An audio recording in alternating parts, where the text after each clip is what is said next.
ചെന്നാൽ മതി. ഐഡിയാസ് നമ്മൾ ഓട്ടോമാറ്റിക് വരും. നമ്മുടെ ഡെക്കറേഷൻ ഐറ്റംസ്, കർട്ടൻസ്, എല്ലാ കുന്തും കിട്ടുന്ന ഒരു സ്ഥലമാണ്. ഹലോ ഹായ്, ഇത് നാസ കോമ്പസ്. ഇന്ന് ഞാൻ പോകുന്നത് ദുബായിലോട്ടാണ്. ദുബായിൽ ഡ്രാഗൺ മാർട്ടിലോട്ട്. ഡ്രാഗൺ മാർട്ടിൽ പണ്ടൊക്കെ എന്ന് പറഞ്ഞാൽ മാസത്തിൽ 1-2 പ്രാവശ്യം എന്തെങ്കിലുമൊക്കെ സാധനം വാങ്ങാൻ ഷോപ്പിലോട്ട് വാങ്ങാൻ പോകുമായിരുന്നു. ഇപ്പൊ കുറെ ആയിട്ട് ഡ്രാഗൺ മാർട്ടിൽ പോയിട്ട്. അപ്പൊ ഇന്നത്തെ വിശേഷം ഡ്രാഗൺ മാർട്ട്. അതിൽ എല്ലാ സാധനത്തിന്റെ കളക്ഷൻസ് ഉണ്ടാവും. ചില ഷോപ്പിലൊക്കെ ചെന്നാൽ അതിന്റെ വെറൈറ്റീസ് ഉണ്ടാവില്ലല്ലോ.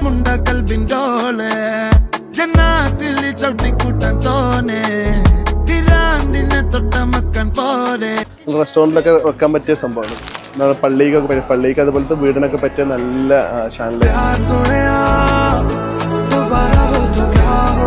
ഡ്രാഗൺ മാർട്ടിൽ വന്നാൽ പിന്നെ എല്ലാ സാധനവും തൊട്ട് കർപ്പൂരം വരെ എല്ലാ സാധനവും കിട്ടും. നല്ല ഫ്ലവേഴ്സ്, പ്ലാന്റുകള്. ജസ്റ്റ് ഒന്ന് കയറി നോക്കടാ. കയറിയൊക്കെ ഉണ്ട് വലിയൊരു ലോകം. മാഷാ അല്ലാഹ്, അടിപൊളി ഫ്ലവേഴ്സ്. പക്ഷെ എന്താ പ്രശ്നം, ഒക്കെ ആർട്ടിഫിഷ്യൽ ആണ്. കണ്ട ഫ്രഷ് പോലെ തന്നെ.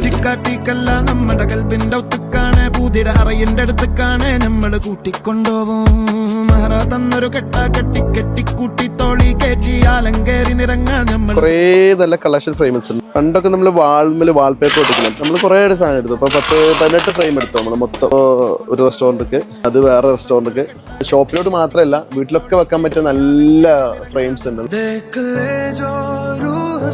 2004 ഉണ്ടല്ലോ ഈ ഡ്രാഗൺ മാർട്ട് തുടങ്ങിയ സമയത്ത് ഫുൾ ചൈനീസ് കമ്പനീസും ചൈനീസ് സ്റ്റാഫും എന്ന് ഡ്രാഗൺ മാർട്ട് ഉണ്ടായിരുന്നത്. പക്ഷെ ഇപ്പൊ ഉണ്ടല്ലോ ഈ ചൈനീസിന്റെ ഐറ്റംസ് മറ്റുള്ളവർ ഇമ്പോർട്ട് ചെയ്തിട്ട് ബിസിനസ് ചെയ്യുന്ന ഒരു ഫീലാണ് എനിക്ക് തോന്നുന്നത്. എന്താ നിങ്ങളുടെ അഭിപ്രായം? ഒന്ന് കമന്റ് ചെയ്യണേ.